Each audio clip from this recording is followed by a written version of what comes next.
manchete do Ananias. Ananias, então. Traz uma manchete aí.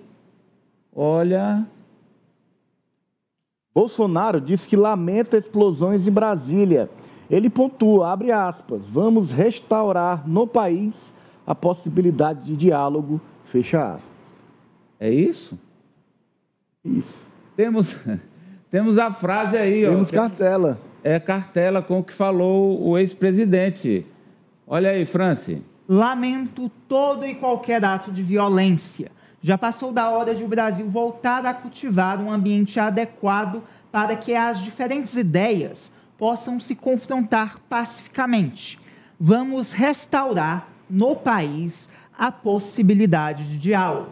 Peço a todas as correntes políticas a pacificação nacional. Fecha. Pela aí, Ananias. Falou o Bolsonaro inelegível e que deve continuar assim, porque o processo de anistia foi por água abaixo depois do episódio de ontem à noite. Falou também o Bolsonaro que está prestes a ser denunciado pela Procuradoria-Geral da República, depois de ser indiciado pela Polícia Federal, no caso das joias, no caso do comprovante falso de vacina, e que nessa denúncia deve constar, inclusive, elementos que o associam ao 8 de janeiro. Porque... Ananias, o pacificador está falando aí, você está...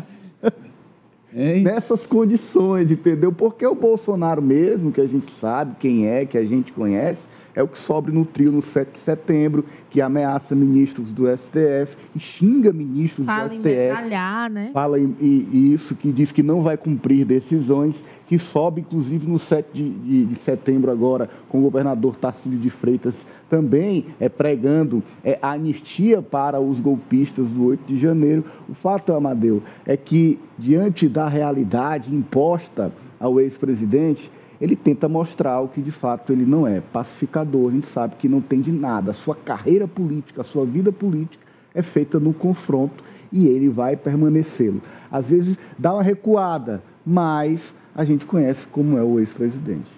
Esse recuo aí, não, né? O Ananias está duvidando do recuo do ex-presidente, professor Vila. Mas eu vou ficar com o Ananias. Eu também duvido. Agora, é interessante, né?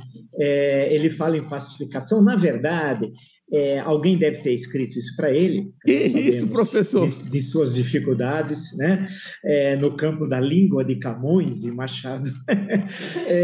E a referência que ele está querendo fazer, presumo eu, já estou fazendo uma coisa mais elaborada, seria o Duque de Caxias, quando ele faz referência à pacificação, que ele também não conhece quem é o Luiz Alves de Lima e Silva, né? Mas tudo bem, ele ouviu falar quando era militar que teve uma vez um comandante militar que chamava Luiz Alves de Lima e Silva. Agora, evidentemente, essa cena aqui é ali quase no Trianon, na Avenida Paulista, em São Paulo, né? Onde ele estava discursando, e todas as vezes em que lá compareceu na Avenida Paulista, sempre foi em ataques violentos ao Estado Democrático de Direito, um discurso de ódio, atacando as instituições, desqualificando as instituições democráticas brasileiras.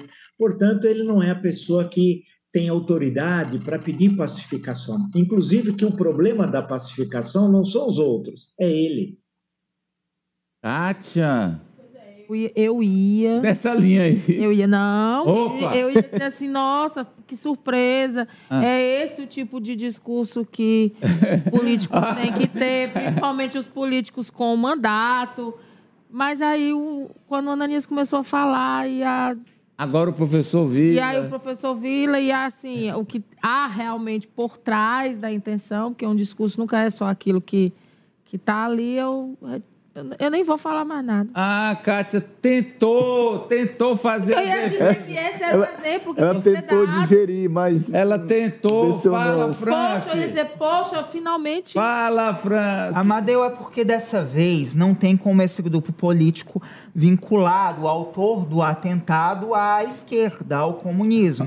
Porque ele foi candidato a vereador pelo Partido Liberal. Porque senão esse discurso já estaria sendo replicado nas redes redes sociais. Então é importante que o ex-presidente da República faça essa autocrítica, olhe para si, para as suas atitudes, e a partir dessa mudança nas suas atitudes, aí sim ele terá alguma moral para falar de pacificação, porque tem que começar essa mudança a partir dele próprio, porque o Bolsonaro é um dos maiores atores responsáveis por essa polarização doentia que domina hoje o país. Então ele precisa primeiro olhar para si, mudar as suas atitudes, para aí sim essa pacificação ser alcançada. Deixar de ser fonte de ódio. Discurso de ódio, exatamente, deixar de ser fonte de ódio.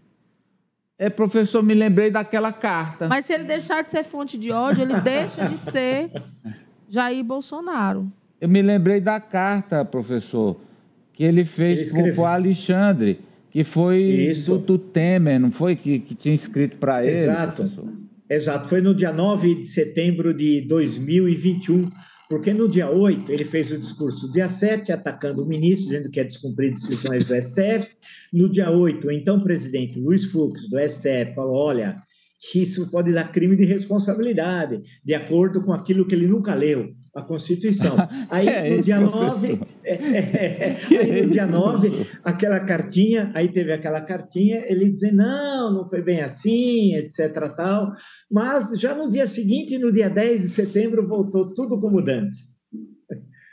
A cartinha, viu, professor? Deixa eu ver se eu pego aqui, para passar para a Nájila aqui, para o senhor prestar atenção como é uma carta, poxa vida, elaborada. O Temer, professor, é bom de carta, né, não? E ele justamente ligou para o ex-presidente Temer, que todo mundo sabe, durante o mandato do presidente Temer, que foi designado para o Supremo Tribunal Federal o ministro Alexandre de Moraes, e devemos isso ao presidente Temer, hein? Porque sabe quem seria designado? Vocês lembram da história? Não seria o Alexandre de Moraes. A princípio, mas as especulações era o filho do Ives Gandra. Vocês devem se recordar. Né? Então, presidente do TST. Então, presidente do Tribunal Superior do Trabalho. Aí a Folha de São Paulo publicou alguns artigos, 2, salvo engano, em que o senhor Ives Gandra, do TST, dizia qual devia ser o papel da mulher. Nem preciso dissertar sobre isso. Daquela forma, ao estilo Opus Dei. Aí queimou a candidatura do Ives Gandra, né, que a pré-candidatura, vamos chamar assim, aí veio a designação do então ministro da Justiça, Alexandre de Moraes, para o STF, que foi e é importantíssima para o momento político que nós estamos vivendo, né? Aí, então, o Bolsonaro, paz e amor, dá para dizer isso? Não dura 24 horas. Vai durar quanto tempo? Não dura 24 horas. Chegou a hora de você mudar para o seu apartamento próprio, Reserva Ixora está pronto para morar. Ele faz parte do Reserva Tropical, que é um